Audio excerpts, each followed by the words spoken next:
Hello everyone, मेरा नाम अभिषेक है और आज हम एक बहुत ही इंटरेस्टिंग वीडियो देखेंगे जिसकी मुझे उम्मीद है कि वो इंटरेस्टिंग होगी या फिर हमारी डिस्कशन बहुत इंटरेस्टिंग होनी चाहिए क्योंकि मैंने श्वेताब की एक वीडियो देखी जिसका टाइटल है महंगी चीज़ें खरीदने के लिए पैसे नहीं हैं। पर्सनली मैं अपने आप को एक बहुत ही मिनिमलिस्ट इंसान मानता हूँ। मुझे लगता है कि शायद इंसान को जीवन जीने के लिए बहुत ही थोड़ी सी चीज़ों की ज़रूरत है और वो बहुत ही कम पैसों में आ सकती है। उसके लिए कोई बहुत बड़ा सोर्स ऑफ इनकम होना ज़रूरी नहीं है। एक छोटा सा पतला सा गद्दा अगर फर्श पे बिछा दिया जाए और सफाई हो तो बड़े आराम से उस पर सोया जा सकता है। अगर आप दिन भर मेहनत करते हो आप इतना थक जाओगे कि आपको आराम से नींद आ जाएगी उस पर। और इसी तरीके से दूसरी चीज़ों के बारे में, खाना बहुत ही जितना सिंपल होगा उतना ही आपकी हेल्थ के लिए अच्छा होगा। सबसे ज़्यादा हेल्थी चीज़ें इन ह्यूमन बॉडी के लिए सब्जियां और फल होती हैं, जो कि मार्केट में अगर आप जाओगे तो किसी भी दूसरी चीज़ों के मुकाबले सस्ते होते हैं। फल शायद थोड़े महंगे होते हैं लेकिन सब्जियां तो सस्ती होती हैं। इनफैक्ट मार्केट जब क्लोज़ हो रही होती है उस टाइम पे तो सब्जियां लोग बिल्कुल मिनिमम भाव पे सब्ज़ी वाले जो वेंडर होते हैं वो बेचने के लिए तैयार हो जाते हैं। एक एग्जांपल देखिए बता रहा हूँ कि ज़िंदगी की ज़रूरी चीज़ें या सबसे इम्पॉर्टेंट चीज़ें सस्ती ही होती हैं। एक बहुत इंपॉर्टेंट चीज़ प्यार फ्री होता है, एयर पानी फ्री है। तो मेरा थोड़ा ये वर्ल्ड व्यू है दुनिया की तरफ, मिनिमलिस्ट टाइप का। हो सकता है कुछ चीज़ों में मैं हूँ थोड़ा extravagant but I I don't know. तो क्योंकि मैं मिनिमलिस्ट थॉट प्रोसेस से आता हूँ और इसमें क्वेश्चन ये है कि पैसे नहीं है महंगी चीज़ें खरीदने के लिए। तो मेरा सीधा सीधा काउंटर क्वेश्चन ये होगा इस क्वेश्चन के, बट महंगी चीज़ें खरीदने की ज़रूरत क्यों है?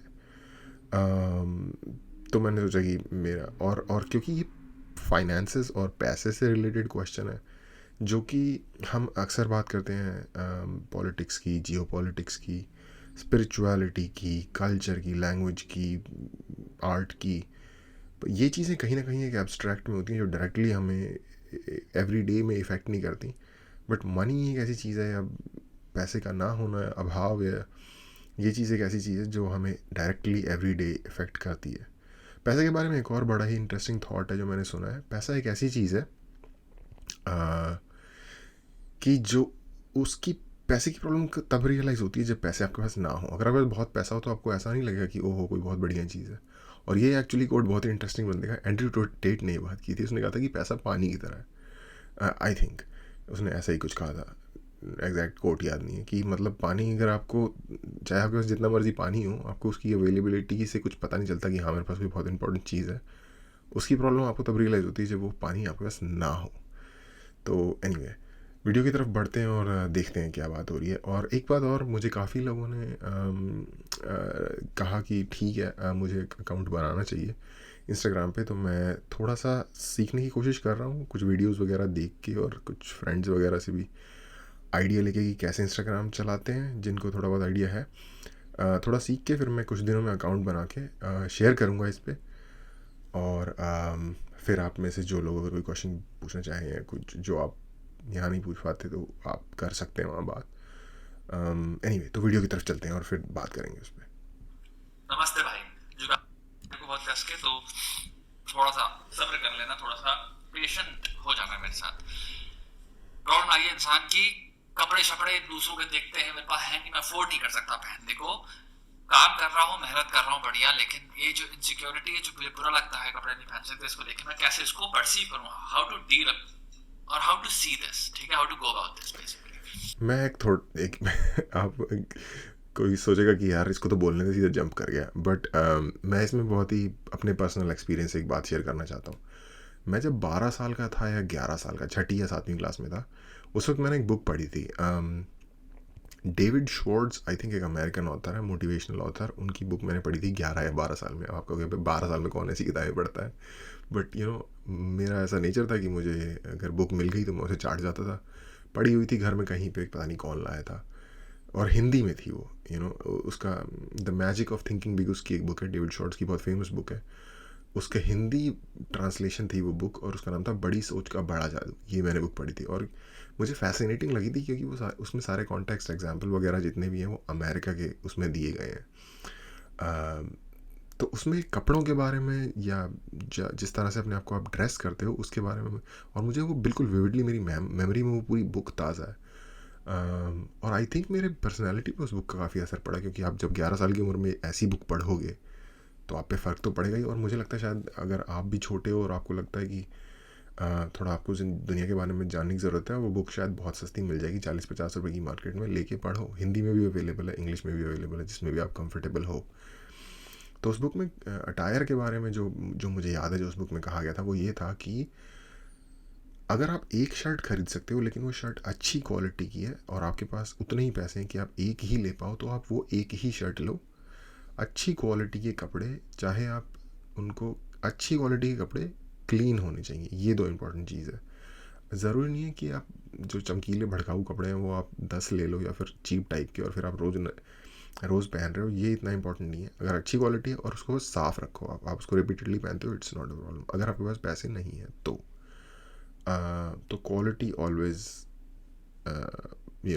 Is more important than quantity, but the only thing you have to make sure कि वो क्लीन हो। गंदे कपड़े मत पहनो। क्लीन करना भी कोई इतनी बड़ी बात नहीं अगर आप रेगुलर टाइम से कर लेते हो। ये सिर्फ मैं शेयर करना चाहता था कपड़ों के बारे में। हो सकता है आप में भी काफी लोग हो जिनको दूसरे की अमीरी देख के दिमाग खराब होता है और निराशा भी होती है। मैं आपको दो चीजें बताना चाहता हूँ। पहला तो भाई इसमें कोई दो राय नहीं है कि आपको बहुत जबरदस्त लेवल पे मेहनत करनी है, आपको अपग्रेड करना है। मेहनत करनी है स्मार्ट वे में, स्ट्रैटेजी में। अंध बेवकूफ गबरू वो ज्वाला की तरह काम नहीं करना कि बस खुद जाए भिड़ जाए, जो भी चीजों में ना खुद जाओ भिड़ जाओ, ये कर दो वो कर दो, ये सुनने में ही अक्खड़ लगती है। थोड़ा सा यहाँ भाई मैं डिसएग्री करूँगा। देखो, अगर आपकी एज है ना, अगर आप 16 साल के हो या 18 साल के हो या 20 साल के हो या 25 के भी हो फॉर दैट मैटर, तो आप करो। जितनी आपकी कैपेसिटी, आप अपने आप को एग्जॉस्ट कर दो इतना कि मतलब बेड पे जाने से पहले नींद आनी शुरू हो जाए, क्योंकि ये टाइम है आपके पास मेहनत करने का। बाद में अगर आप चाहोगे भी तो नहीं कर पाओगे। एक एज के बाद, सर्टेन 35-40 उस एज में जाके अगर आप चाहोगे भी कि मैं इतनी मेहनत कर सकता काश, तो भी आप नहीं कराओगे, थकोगे जल्दी। तो एक सर्टेन एज होती है जिसमें मेहनत करनी चाहिए, सेविंग करनी चाहिए, उन पैसे को री इन्वेस्ट करना चाहिए, क्योंकि बाद में वही चीज़ें आपके लिए एक बेस बनेंगी जिस पे आप अगर बड़ी उड़ान उड़ना चाहो तो उड़ सकते हो। तो ये चीज़ सही है कि अपनी बॉडी को ख़त्म नहीं कर लेना चाहिए, इतना ज़्यादा घोड़ों की तरह काम नहीं करना चाहिए। लेकिन एक टर्म होती है, घोड़ों से कहते हैं जिसका दिमाग नहीं चलता, उसके सिर्फ हाथ पैर चलते हैं। घोड़ों की तरह काम करने की ज़रूरत नहीं है, पर एक सर्टेन एज है। जैसे जैसे एक मैं आपको एग्जांपल देता हूँ। वर्कआउट जो है ना, बिल वर्क का एक बहुत अच्छा कॉमेडी जोक है कि अगर आपको एब्स बनाने हैं ना, तो एक विंडो होती है आपके पास 15 साल से लेके 20-21 साल तक। अगर आपने उस दौरान में अपनी एब्स बना ली तो ठीक है, वरना उसके बाद एब्स बनाने के लिए आपको बंदा चाहिए होगा जो 1 मीटर लेके खा और रुका बोलेगा रुक रुक रुक रुक, जो ऐसे एक जोक है उसका। तो उसी तरीके से ना, एक मेहनत करने की भी एक टेस्टोस्टेरोन का एक बूस्ट होता है एक मर्द की लाइफ में, उसका एक फेज़ होता है। और वो फेज़ भी वही काइंड ऑफ सिमिलर ही होता है। तो उसी टाइम में आपके पास बेतोड़ मेहनत करने का टाइम है। उसके बाद जब एक बार थोड़ा सा आप 25 टच हो जाओगे, उसके बाद अपने आप ही आपकी थोड़ा, क्योंकि जब आपने इतना काम कर लिया होगा ऑलरेडी 4-5 साल, तो ठहराव भी आ जाएगा, बैलेंस भी आ जाएगा, आपको रियलाइज़ भी हो जाएगा मैंने से कैसे करना है चीज़ों को। तो ये थोड़ा सा मैं डिफ़र करता हूँ। और by the way, anyway, move on. आप छोटे से ऑपरेशन से लेके बड़ा ऑपरेशन, आप इंडिविजुअल ऑपरेशन से लेके ग्रुप ऑपरेशन, आप कोई भी ऑपरेशन उठा के देख लो, डॉक्टर जो ऑपरेशन कर रहे हैं, मैं उसकी भी बात कर रहा हूँ, सिस्टमैटिक होता है। डॉक्टर कभी अंदर आके ना ऑपरेशन टेबल पे ये नहीं कहता सर्जन के हाथ फाड़ देंगे। काम होता कैसे है ये सीखना है, क्योंकि तुम्हें काम करना है, क्योंकि तुम्हें यस, मैं सर्जन के एग्जांपल का देता हूँ। देखो, जब आप सर्जन बनते हो ना, उसके लिए आपको पहले करना पड़ता है MBBS, जो ग्रेजुएशन लेवल की डॉक्टरेट होती है, जिसमें 5.5 साल लगते हैं इंडिया में। दूसरी कंट्री में और ज़्यादा टाइम लगता है। उसके बाद करते हो MS, master of surgery, I think यही फुल फॉर्म है if I am not wrong, जिसमें 3 साल और लगते हैं। और इस MBBS और MS के बीच में आप थोड़ा काम भी करोगे, प्रैक्टिस भी करोगे थोड़ी बहुत। तो आप जब तक आप ऑलरेडी, और उसके बाद भी आप सर्जरी असिस्ट करोगे, फिर एक टाइम आएगा जब आप सर्जन फुल ऑन बन जाओगे। तो इस बीच में जो आपने काम किया ना, जो MBBS के दौरान जो काम होगा, MBBS के बाद जो आपकी जो लास्ट का 1 साल जो आपकी रेजिडेंसी होगी, उन चीज़ों में उनमें आपको कुत्ते की तरह काम करवाया जाएगा। चाहे डॉक्टरी का ही पेशा है, कुत्ते का मतलब बहुत काम करवाया जाएगा, बहुत ही ऐसी जगहों पे भी, और आपकी भी सोच ये होनी चाहिए कि मुझे ज़्यादा से ज़्यादा प्रैक्टिस मिले, मुझे गवर्नमेंट हॉस्पिटल में जॉब मिले, ताकि मैं वो चीज़ मिले, रेजिडेंसी मिले, ताकि मैं ज़्यादा से ज़्यादा पेशेंट देख पाऊँ, ताकि मेरी प्रैक्टिस बेटर हो। मैं डॉक्टर का एग्जांपल ऐसे दे रहा हूँ क्योंकि इसने सर्जन की बात की, इसलिए। तो और मैं भाई को कोई क्रिटिसाइज़ नहीं कर रहा, मैं सिर्फ बता रहा हूँ कि क्यों ये आइडिया थोड़ा सा रिफाइंड और हो सकता है, जो ये बोल रहा है थोड़ा सा और नुआंस्ड हो सकता है। उसके बाद जब आप पहुँच जाओगे, जब हाँ ऑफ कोर्स जब आप सर्जन बन जाओगे, तो ऑफ कोर्स आप एक सिस्टमेटिक, आपके पास ऑलरेडी स्टेटस अचीव हो चुका होगा, आप एनीवे आप उस काम को तरीके से ही करोगे। बात भाई की बिल्कुल सही है कि काम को करने का तरीका सीखो। वो जो तरीका है वो आप सीखोगे तभी जब आप काम करोगे, और शुरू में काम आपको दौड़ दबा के ही करना पड़ेगा।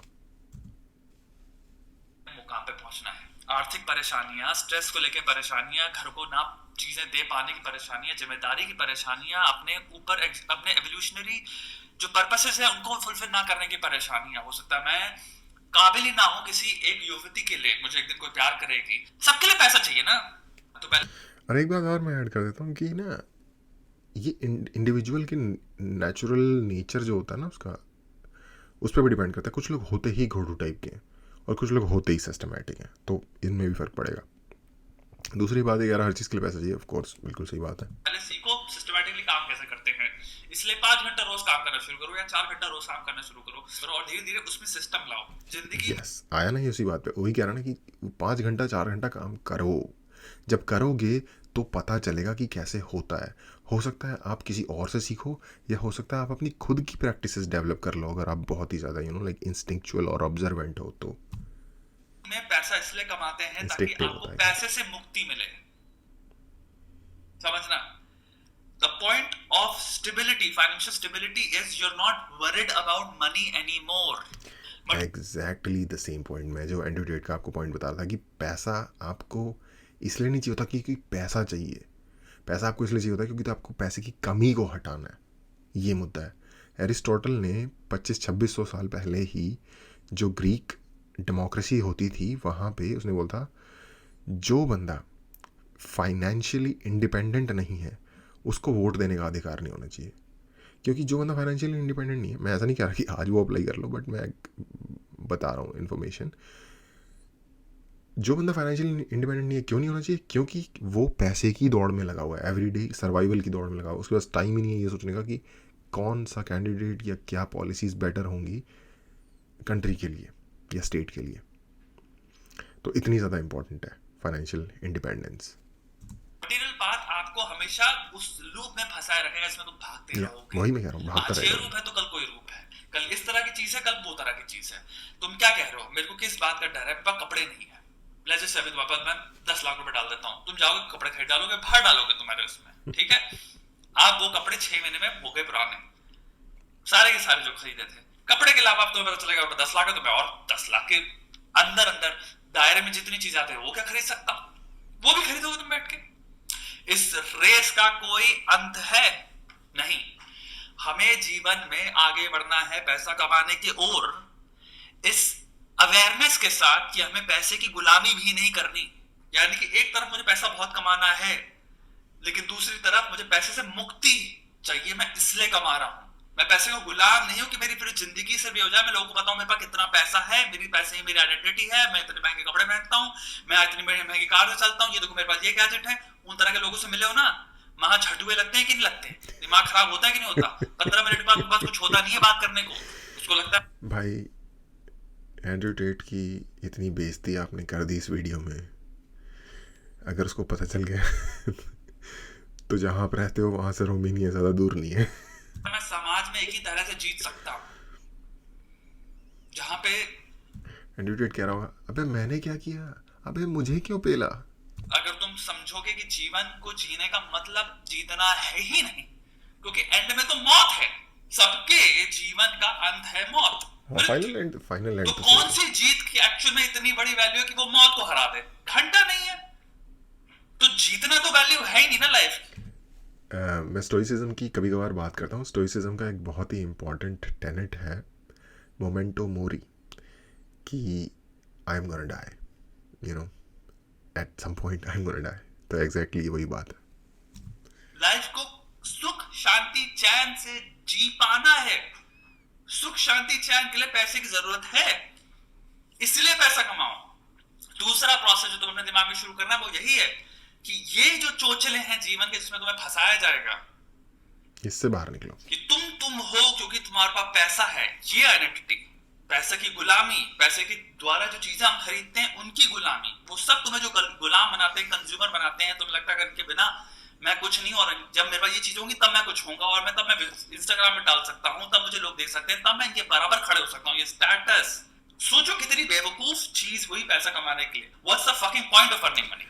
और यार ये तो एक फिलोसॉफिकल बात बता रहा है, मैं आपको प्रैक्टिकल सॉल्यूशन भी, और ज़रूरी है, ज़्यादा इंपॉर्टेंट ये है, बट मैं आपको फॉर द मोमेंटरीली एक प्रैक्टिकल सॉल्यूशन भी बता देता हूँ। इंडिया में ना आज के टाइम पे एटलीस्ट शहरों में 500 रुपये जो लेबर भी करता है ना उसको भी मिलते हैं, ठीक है, डे के। 1500 रुपये में बहुत डिसेंट शर्ट आ जाती है और 2000 रुपये में बहुत डिसेंट जीन्स आ जाती है। आपके पास अगर 3 से 4 जीन्स हो, और आई डोंट नो किस तरीके के कपड़े आपको चाहिए, मैं एक एग्जांपल सेट कर रहा हूँ, आप इसको अपने हिसाब से मॉडिफाई कर लेना। 400 या 500 रुपये में बहुत डिसेंट टी शर्ट भी मिल जाएगी। मैं नहीं कह रहा ब्रांडेड होंगी ये चीज़ें, बट आपको अच्छी क्वालिटी फिर भी मिल जाएगी। आपको पता होना चाहिए कहाँ से ख़रीदना है। जैसा कि मैंने कहा 2 से 3 हज़ार में अच्छी जीन्स आ जाएगी, 1500 से 2000 में अच्छी शर्ट आ जाएगी। जो इंसान और 2 से 3 जीन्स आपके पास एटलीस्ट आपका काम चलाने के लिए, अगर आप बिल्कुल ही गरीब लेवल पे हैं तो बहुत होनी चाहिए। और 4 से 5 शर्ट्स, कितने हो गए टोटल पैसे? 4 शर्टें लोगे, 1500 रुपये की शर्ट, 6000 रुपये की शर्ट आ जाएगी आपकी, और 2500 रुपये की अगर जीन्स है तो 3 जीन्स 7500 रुपये की, ठीक है। 7.5 और 6 13,500 रुपये होते हैं। 15,000 रुपये लगा लो आप, एक महीने की सैलरी है अगर आप काम करोगे, ठीक है। 15,000 रुपये में आपकी क्लोथिंग की प्रॉब्लम सॉल्व हो जाएगी। मेरे ख्याल से जूतों की एक अलग प्रॉब्लम होनी चाहिए, 3-4 हज़ार के जूते भी आते हैं अच्छे कम से कम। तो ये कोई ऐसी बड़ी बात नहीं है जो आप कपड़े अफोर्ड करना, मुझे नहीं लगता कि कोई बहुत बड़ी बात है। और आप इनको ये नहीं है कि आपको ये सारी चीज़ें एक टाइम में ख़रीदनी है, और $500 एक लेबर कमाता है। तो मुझे नहीं लगता जो लेबर कर रहा है, labour as in like brute labour, जो कंस्ट्रक्शन में लेबर होती है उस टाइप की, अगर आप कुछ भी उससे थोड़ा सा बेटर करते हो, किसी भी ज़्यादा टेक्निकल सिचुएशन में काम करते हो, या एबल हो या स्किल्ड हो, तो आप डेफिनेटली उससे काफ़ी ज़्यादा पैसे कमाते होगे। और ऑफ कोर्स आपके दूसरे खर्चे भी होंगे, लेकिन थोड़ा सा पैसा निकाल के सेव करके आप कपड़े खरीद सकते हो। ये कोई इतनी बड़ी बात नहीं है। हाँ, क्वालिटी की चीज़ें खरीदो, चाहे कम अमाउंट में हो, और क्लीन कपड़े, ताकि एक दिन हम 4 चुत बैलों के साथ खड़े होके ना पाए कि भाई तेरे पैसे का कितना टैग है और मेरे पैसे का कितना टैग है। चचा, आप पढ़ लिख के वही रहे जो 15 साल के दिमाग में जिसमें ये आइडिया आया था।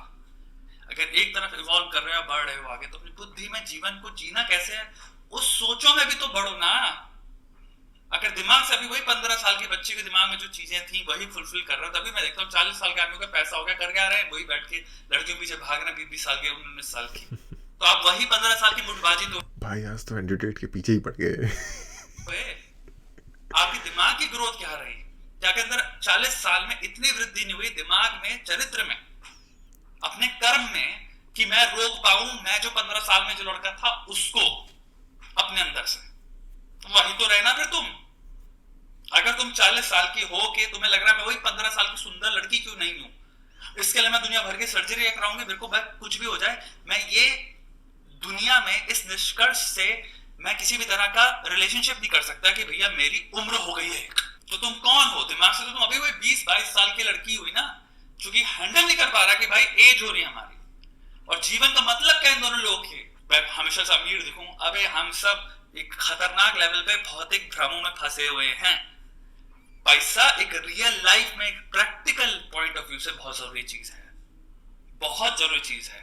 शांति को प्रदान करने के लिए बहुत बड़ा स्रोत है पैसा, पर अल्टीमेट नहीं। लेकिन पैसे का इस्तेमाल कर पाओ, और इस्तेमाल करने के लिए तुम्हारे पास ये बुद्धि होनी चाहिए, तुम्हारे चित्त में इतनी समझ होनी चाहिए कि पैसे का इस्तेमाल कैसे करना है। तो मैं आपसे एक नमन करूंगा। जॉर्डन पीटरसन एक स्टडी शेयर करते हैं अक्सर, या साइट करते हैं, जिसमें कि कहा गया, ये यूएस के पर्सपेक्टिव से बता रहा हूँ मैं, इंडिया के आपको रिलेटिव टर्म्स में इंडिया का एक्सप्लेन करने की भी कोशिश करूँगा, कि अगर आपकी जो ईयरली इनकम है $60,000 से ऊपर चली जाए अमेरिका में, ईयरली इनकम, तो फिर उसके बाद पैसा आपकी हैप्पीनेस में फैक्टर नहीं रह जाता, या पैसे की कमी आपकी हैप्पीनेस को रिड्यूस करने वाला एक फैक्टर नहीं रह जाती।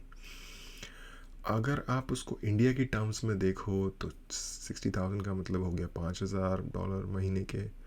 इंडिया में लगभग अगर आप उसको रिलेटिव टर्म्स में देखना चाहो तो इंडिया में अगर आपकी 50,000 रुपये इनकम है, तो उसके बाद आपको पैसे की वजह से आने वाली प्रॉब्लम्स नहीं होंगी कि यार आपके पास खाने के लिए नहीं है, आपके पास पहनने के लिए नहीं है, आपके पास रेंट देने के लिए पैसे नहीं है, या जनरल कुछ एंटरटेनमेंट्स वगैरह नहीं है। आप लाइक जो बेसिक नीड्स होती हैं, फ़न की, म्यूज़िक, ये सारी चीज़ें आप नहीं कर सकते। ऐसा नहीं होगा इंडिया में आपके साथ। फिर आपको लाइक मैं शायद कल परसों भी बात कर रहा था, एक मैस्लोज़ हायरार्की ऑफ नीड्स होती है, तो आप बेसिक पैसे की वाली जो नीड है ना, उससे लेवल अप हो जाओगे आप।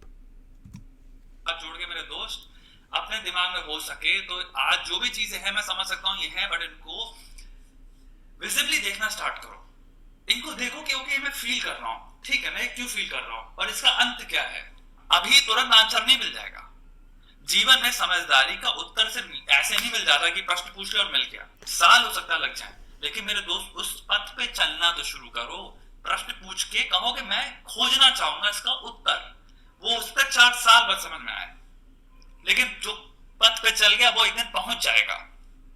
हजारों लोग करोड़ों और करोड़ों के और करोड़ों कर लो, मैं कह रहा हूं पृथ्वी में, तो चलते ही नहीं है ना। वो को लगता है यही अंत, यही है कुल मिला के मतलब जीवन का, पैसा कमा लें। पूरा पूरा अमेरिकन कल्चर बेस्ड इस चीज पे, मटेरियलिज्म बेच लो। मैं लड़कियां बहुत सारी डला सकता हूँ और मैंने बहुत पैसा कमा लिया इसलिए मेरे को इज्जत मिलनी चाहिए, मैं बहुत ही कूल आदमी। भाई ये बहुत गुस्सा है एंड्रू टेट पे। पूरा पूरा सोशल मीडिया, उनका जो इन्फ्लुएंसर, उनका पूरा बेस ही है। आप जीवन क्या में बोला जो था कह रहे हो ना, ये 18 में समझ जाना चाहिए फिलोसॉफिकली। अगर आप समझो, एक रीजन है, बहुत स्ट्रॉन्ग रिसर्च है कि 40 के बाद प्रिडोमिनेटली बहुत हाई नंबर में लोगों की लाइफ में मिड लाइफ क्राइसिस आती है। मिडिल लाइफ 40 में ना भाई, और 50 में वो चीज खत्म हो जाती है। उसका डिफरेंट रीजन है, लेकिन समझो आपने कभी फिलोसॉफिकल जर्नी करी ही नहीं। आप इतनी भौतिक चीजों में सोच के बैठे करना। हमारे यहाँ पता है क्या होता है, एटलीस्ट जब तक मैं दोस्तों के साथ घूमता था, लाइक एक टीनेजर था जब मैं, तो अगर कोई बंदा ना कुछ चीज़ एक्सप्लेन करने की कोशिश करता था ना, अबे भाई फिलॉसफी मत झाड़, या फिर वे तू फिलोसोफर मत बन भाई। मेरा एक स्पेसिफिक दोस्त था जिसको हम फिलोसोफर बोलते थे, लाइक इस टर्म में, क्योंकि वो एक्सप्लेन करने लगा था चीज़ों को, और अब मैं वही कर रहा हूँ। हो गया कि भाई यही आंसर है ना, 30 तक मजे कर लोगे, 35 तक कर लोगे, 35 तक देखेगा तो लूप ही है। तो इस लूप में तो मुझे वजह मिल ही नहीं रहा है, और फाइनली इस लूप ने मुझे निकाल के फेंक दिया। 35 के बाद मैं तो भाई मेरी उम्र वैसी हो गई कि मेरे लूप काउंट ही नहीं कर रहा है।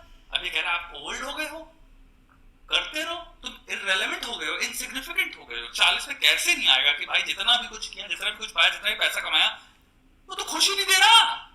कैसे नहीं लगेगा तुम्हें?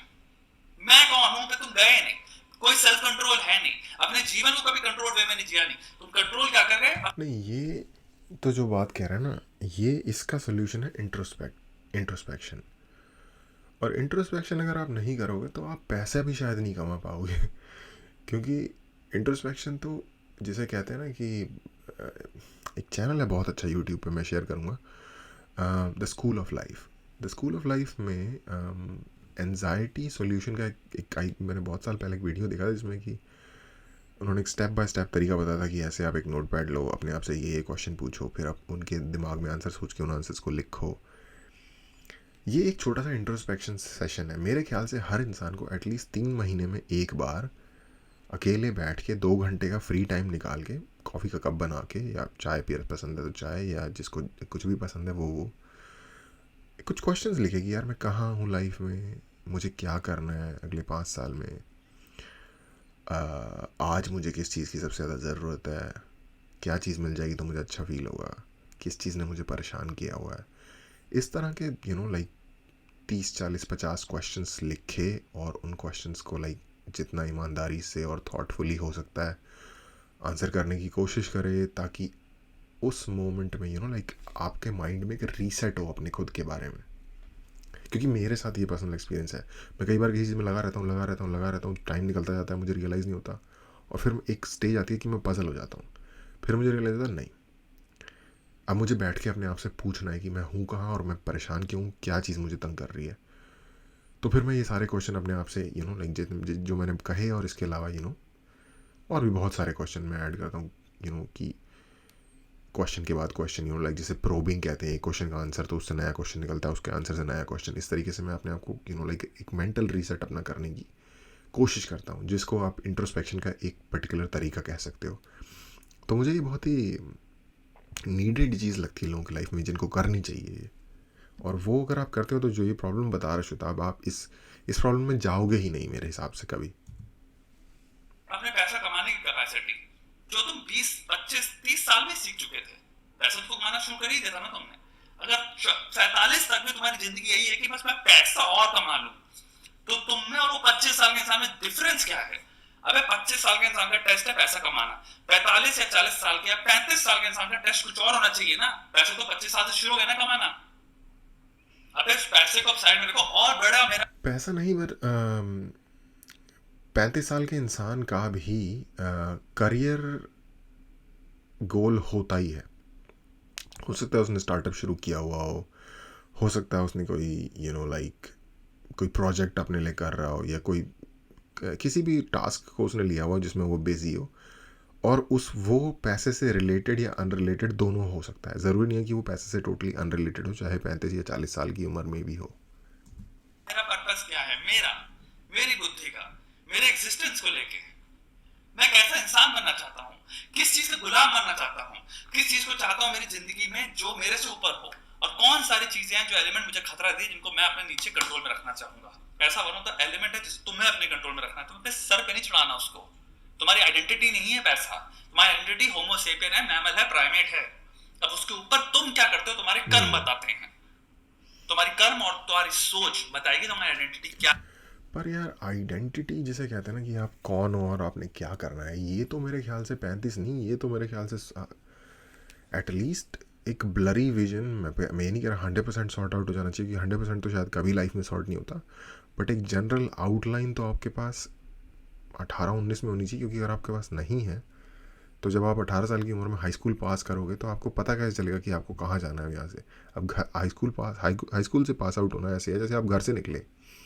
पर अगर आपके पास अपने फ्यूचर विजन के लिए एक आउटलाइन नहीं होगी तो आपको ये कैसे पता चलेगा घर से तो मैं निकल गया, अब मैं किधर जाऊँ इस रोड पे।